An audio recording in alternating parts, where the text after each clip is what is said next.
हाँ जी दोस्तों, नमस्कार। मैं डॉक्टर राजबाला आपके अपने YouTube चैनल राज चहल एकेडमी पर आपका स्वागत करती हूँ।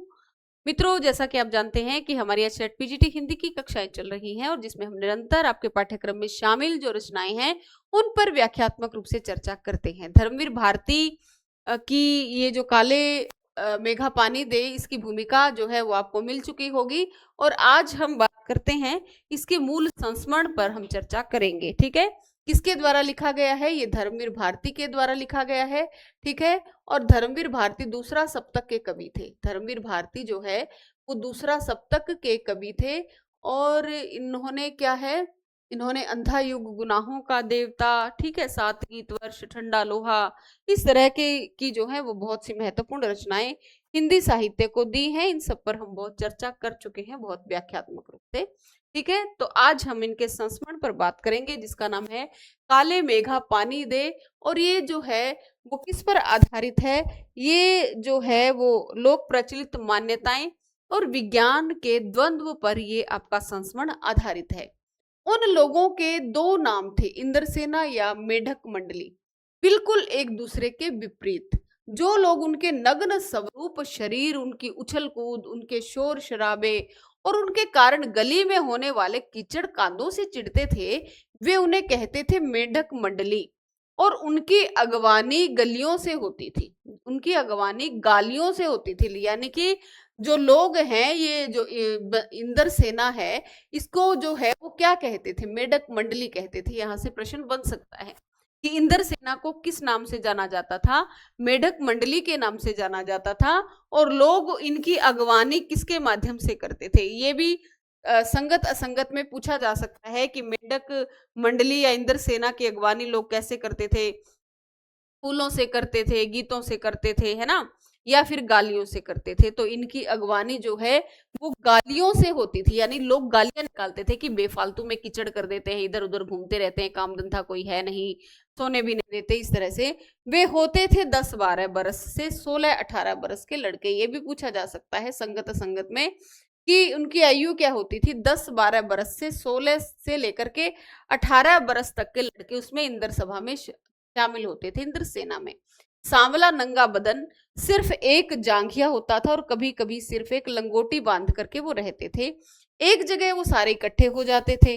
पहले जयकारा लगता था, बोल गंगा मैया की जय। जयकारा सुनते ही लोग सावधान हो जाते थे। जयकारा किसका लगता था? गंगा मैया का। ये भी प्रश्न बन सकता है, जयकारा किसका लगता था? गंगा मैया का जयकारा वो लगाते थे। ठीक है, जयकारा सुनते ही लोग सावधान हो जाते थे। स्त्रियां और लड़कियां छज्जे बारजे में झांकने लगती थी और ये विचित्र नंग धड़ंग टोली उछलती कूदती, समवेत समवेत पुकार होता है जब इकट्ठे मिलकर के कुछ कहा जाता है तो उसको क्या कहा जाता है? समवेत। ठीक है, जैसे सारे इकट्ठे मिलकर के गाते हुए चलते थे, काले मेघा पानी दे, गगरी फूटी बैल प्यासा, पानी दे गुड़धानी दे, काले मेघा पानी दे। ये समवेत उसमें गाते थे, इकट्ठे मिलकर के गाते थे। उछलते कूदते एक दूसरे को धकियाते ये लोग गली में किसी दुमहले मकान के सामने रुक जाते। पानी दे मैया, इंद्र सेना आई है। और जिन घरों में आखिर जेठ या शुरू आषाढ़ के उन सूखे दिनों में पानी की कमी भी होती थी, जिन घरों के कुएं भी सूखे होते थे, उन घरों से भी सहेज कर रखे हुए पानी में से बाल्टी या घड़े भर भर करके इन बच्चों को सर से पैर तक तर कर दिया जाता था। देखिए, जहां वो कह रहे कि रूढ़ी या मान्यता या परंपरा या अंधविश्वास इतना प्रचलित था कि जहां पानी नहीं भी होता था फिर भी लोग जो है वो इनको पानी दिया करते थे, इस उम्मीद से कि ये इंद्र सेना है और इनको यदि हम नहलाएंगे तो भगवान जो है खुश होकर बारिश कर देंगे। ये भीगे बदन मिट्टी में लोट-पोट लगाते थे, पानी फेंकने से पैदा हुए कीचड़ में लथपथ हो जाते थे। हाथ पांव बदन मुंह पेट सब पर गंदा कीचड़ मलकर फिर हांक लगाते थे, बोल गंगा मैया की जय। और फिर मंडली बांधकर उछलते कूदते हर घर की ओर चल पड़ते, बादलों को टेरते, काले मेघा पानी दे। मतलब बादलों की ओर देखते देखते जो है वो आवाज लगाते हुए चलते हैं, काले मेघा पानी दे, काले मेघा पानी दे। वे सचमुच ऐसे दिन होते थे जब गली मोहल्ला गांव शहर हर जगह लोग गर्मी में भुन भुन कर त्राही त्राही कर रहे होते थे। जेठ के 10 तपा बीत कर जो है वो आषाढ़ का पहला पखवाड़ा भी बीत चुका होता, पर क्षितिज पर कहीं बादल की रेखा भी नहीं दिखती। कुएं सूखने लगते थे, नलों में एक तो पानी बहुत कम आता था और आधा आता भी था तो आधी रात को भी मानो खौलता हुआ पानी, यानी इतना गर्म पानी आता था। शहरों की तुलना में गांव में और भी हालात खराब होते थे। जहां जुताई होनी चाहिए वहां खेतों की मिट्टी सूख करके पत्थर हो जाती थी। फिर भी उसमें पपड़ी पड़कर जमीन फटने लग जाती थी। लू ऐसी कि चलते चलते आदमी आधे रास्ते में लू खा करके गिर पड़े। ढोर डंगर प्यास के मारे मरने लगते थे। ढोर डंगर का मतलब है पशु इत्यादि। लेकिन बारिश का कहीं नाम निशान नहीं होता था। ऐसे में पूजा पाठ कथा विधान सब करके लोग जब हार जाते थे तो अंतिम उपाय के रूप में निकलती है इंद्र सेना। वर्षा बादलों के स्वामी है और वर्षा के बादलों के स्वामी है इंद्र, और इंद्र की सेना टोली बांधकर कीचड़ में लथपथ होकर निकलती, पुकारते हुए मेघों को, पानी मांगते हुए प्यासे गलों, सूखे खेतों के लिए वो पानी मांगती है। पानी की आशा पर जैसे सारा जीवन आकर के टिक गया हो। बस एक बात मेरे समझ में नहीं आती कि जब चारों ओर पानी की इतनी कमी है, लोग घर में इतनी कठिनाई से इकट्ठा करके उसको रखे हैं, फिर भी ये मतलब फिर भी इस पानी को ये बाल्टियों में भर भर कर इन पर क्यों फेंकते हैं? कैसी निर्मम बर्बादी है पानी की। देश को कितनी क्षति होती है इस तरह के अंधविश्वासों से। कौन कहता है इन्हें इंद्र की सेना? अगर इंद्र महाराज से पानी दिलवा सकते हैं तो खुद अपने लिए पानी क्यों नहीं मांग लेते? ये तर्क जो है वो लेखक के मन में आते हैं। क्यों मोहल्ले भर का पानी नष्ट करवाने पर घूम रहे हैं? यही नहीं, यह सब पाखंड है, अंधविश्वास है। ऐसे ही अंधविश्वासों के कारण हम अंग्रेजों से पिछड़ गए और गुलाम बन गए। मैं असल में था तो इन्हीं मेंढक मंडली वालों की उम्र का, पर कुछ तो बचपन के आर्य समाजी संस्कार थे और एक कुमार सुधार सभा कायम हुई थी। कौन सी सभा के उपमंत्री थे ये? कुमार सुधार सभा के उपमंत्री थे कौन? धर्मवीर भारती। पूछा जा सकता है कि धर्मवीर भारती कौन सी सभा के मंत्री थे? कुमार सुधार सभा के ये उपमंत्री थे। समाज सुधार का जोश कुछ ज्यादा ही था। अंधविश्वासों के खिलाफ तो तर्कस में तीर रख कर घूमता रहता था। मगर मुश्किल यह थी कि मुझे अपने बचपन में जिससे सबसे ज्यादा प्यार मिला था वो थी मेरी जीजी। यूं मेरी रिश्ते में वैसे कोई नहीं लगती थी, उम्र में मेरी माँ से भी बड़ी थी, पर अपने लड़के बहू सबको छोड़कर उनके प्राण मुझी में बसते थे। और वे थी उन तमाम रीति रिवाजों, तीज त्योहारों, पूजा अनुष्ठानों की खान जिन्हें कुमार सुधार सभा का यह उपमंत्री अंधविश्वास कहता था।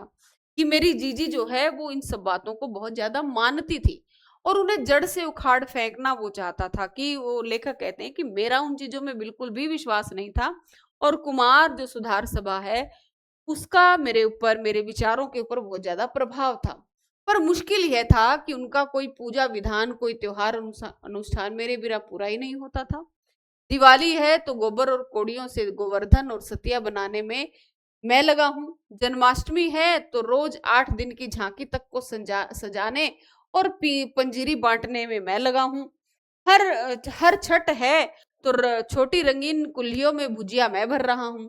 किसी में भुना चना भर रहा हूँ, किसी में भुनी मटर भर रहा हूँ, किसी में भुने अरवा चावल भर रहा हूँ, किसी में भुना हुआ गेहूं भर रहा हूँ। जीजी यह सब मेरे हाथों से कराती ताकि उनका पुण्य मुझे मिले, केवल मुझे। लेकिन इस बार मैंने साफ इनकार कर दिया। कहता है कि नहीं फेंकना है मुझे बाल्टी भर भर कर इस पानी, इस गंदी मेंढक मंडली पर। जब जीजी बाल्टी भरकर पानी ले आई, उनके बूढ़े पांव डगमगा रहे थे, हाथ कांप रहे थे, तब भी मैं अलग मुंह फुलाए खड़ा रहा। मुझे गुस्सा आ रहा था। शाम को उन्होंने लड्डू मठरी खाने को दिए तो मैंने उन्हें हाथ से अलग खिसका दिया। मुंह फेर कर बैठ गया, जीजी से बोला भी नहीं। पहले तो वो थोड़ी सी गुस्सा हुई, लेकिन ज्यादा देर तक उनसे गुस्सा नहीं रहेगा। पास आकर मेरा सिर अपने गोद में लेकर बोली, देख भैया रूठ मत, मेरी बात सुन, यह सब अंधविश्वास नहीं है। हम इन्हें पानी नहीं देंगे तो इंद्र भगवान हमें पानी कैसे देंगे? मैं कुछ बोला नहीं। फिर जीजी बोली, तू इसे पानी की बर्बादी समझता है, पर यह बर्बादी नहीं है, पानी का अर्धे चढ़ाना है। ये जो चीज मनुष्य पाना चाहता है उसे पहले देगा तभी तो पाएगा। इसलिए ऋषि मुनियों ने दान को सबसे ऊंचा स्थान दिया है। ऋषि मुनियों को काहे बदनाम करती हो जीजी? क्या उन्होंने कहा था कि जब आदमी बूंद बूंद पानी को तरसे तब पानी कीचड़ में बहाओ? कुछ देर तक चुप रही जीजी, फिर मठरी मेरे मुंह में डालती हुई बोली, देख बिना त्याग के दान नहीं होता। अगर तेरे पास लाखों करोड़ों रुपए हैं, उनमें से तू 2-4 रुपए किसी को दे दे तो क्या यह त्याग हुआ? त्याग तो वह होता है, मतलब कोई चीज तेरे पास कम है, तुझे उसकी जरूरत है, लेकिन फिर भी तू किसी दूसरे को दे रहा है, तो त्याग तो वो है। दान तो वह होता है, उसी का फल मिलता है। फल वल कुछ नहीं मिलता, सब ढकोसला है। मैंने कहा तो, पर कहीं मेरे तर्कों का किला पस्त होने लगा था, पर मैं भी जिद पर अड़ा था। फिर जीजी बोली, देख तो अभी से पढ़ लिख गया है, मैंने तो गांव के मदरसे का मुंह भी नहीं देखा, पर एक बात देखी है कि अगर 30-40 मन गेहूं उगाना है तो किसान 5-6 सेर अच्छा गेहूं अपने पास से लेकर जमीन में क्यारियां बनाकर फेंक देता है, उसे बुआई कहते हैं। यह जो सूखे हमें अपने घर का पानी यह जो सूखे हम अपने घर का पानी इन पर फेंकते हैं, वह भी बुआई है। ये पानी गली में बोएंगे तो सारे शहर कस्बा गांव पर पानी वाले बादलों की फसल आ जाएगी। हम बीज बनाकर पानी देंगे, फिर काले मेघा से पानी मांगते हैं। सब ऋषि मुनि कह गए हैं, पहले खुद दो तब देवता तुम्हें जो है चौगुना अठगुना करके लौटाएंगे भैया। यह तो हर आदमी का आचरण है, जिसको सबका आचरण बनता है, जिससे सबका आचरण बनता है। जैसे राजा तथा प्रजा, सिर्फ यही सच नहीं है, सच तो यह भी है कि यथा प्रजा तथा राजा, मतलब जैसी प्रजा होगी वैसा ही राजा होगा। यही तो गांधी जी महाराज भी कहते थे। जीजी का एक लड़का राष्ट्रीय आंदोलन में पुलिस की लाठी खा चुका था, तब से जीजी गांधी जी महाराज की बात अक्सर करने लग गई थी। इन बातों को आज 50 से ज्यादा बरस होने को आए हैं, पर ज्यों का त्यों मन पर दर्ज है। कभी कभी कैसे कैसे संदर्भों में ये बातें मन को कचोट जाती है। पर आज देश के लिए देश के लिए करते क्या हैं? मांगे हर क्षेत्र में बड़ी बड़ी हैं, पर त्याग का कहीं नाम निशान नहीं है। अपना स्वार्थ आज एकमात्र लक्ष्य रह गया है। हम चटकारे लेकर इसके या उसके भ्रष्टाचार की बातें करते हैं, पर क्या हमने कभी जांचा है कि अपने स्तर पर, अपने दायरे में हम उसी भ्रष्टाचार के अंग तो नहीं बन रहे हैं? काले मेघा दल उमड़ते हैं, पानी झमझम झमाझम बरसता है, पर गगरी फूटी की फूटी रह जाती है। बैल प्यासे के प्यासे रह जाते हैं। अब आखिर कब बदलेगी यह स्थिति? देखिए, यहाँ पर जो लेखक है वो इस काले मेघा पानी दे के माध्यम से लोक प्रचलित अंधविश्वास और विज्ञान के द्वंद्व का चित्रण तो करते ही हैं, और साथ ही साथ एक सामाजिक जो समस्या है, जो भ्रष्टाचार की समस्या है, जो स्वार्थ की समस्या है, इस समस्या को भी उठाते हुए हमें दिखाई देते हैं। जैसे कि जो जीजी है वो ये कहती है कि हमें त्याग करना चाहिए, यानी कि जो हमारे पास यदि कम है उसमें से यदि हम दान देंगे तो वही त्याग कहलाएगा। लेकिन जो लेखक है वो ये कह रहे हैं कि हर कोई चाहता तो है सुधार हो जाए, लेकिन जो सुधार है स्वयं में कोई नहीं लाना चाहता, स्वयं कोई त्याग नहीं करना चाहता। स्वार्थों के वशीभूत हम हैं, चाहते हैं भ्रष्टाचार खत्म हो जाए, लेकिन उस भ्रष्टाचार से यदि हमारा काम बन रहा है तो हम फटाफट उसको करने के लिए तैयार हो जाते हैं। तो यहाँ पर लेखक जो है वो एक गंभीर समस्या को भी उठा रहे हैं, और लोक प्रचलित जो मान्यता है और विज्ञान है उसका द्वंद्व तो इसमें दर्शाया ही गया है। ठीक है, तो बहुत ही रोचक ये संस्मरण था और बहुत ही अच्छी शिक्षा देने वाला भी था। ठीक है, तो आज के लिए इतना ही, मिलते हैं अगली वीडियो में, और जिसमें हम आपके जो अगले लेखक हैं, रचनाकार हैं, उन पर पहले चर्चा करेंगे और फिर उनकी रचना पर बात करेंगे। और चैनल को लाइक, शेयर और सब्सक्राइब भी जरूर कर दीजिएगा। धन्यवाद। जय हिंद, जय हिंद।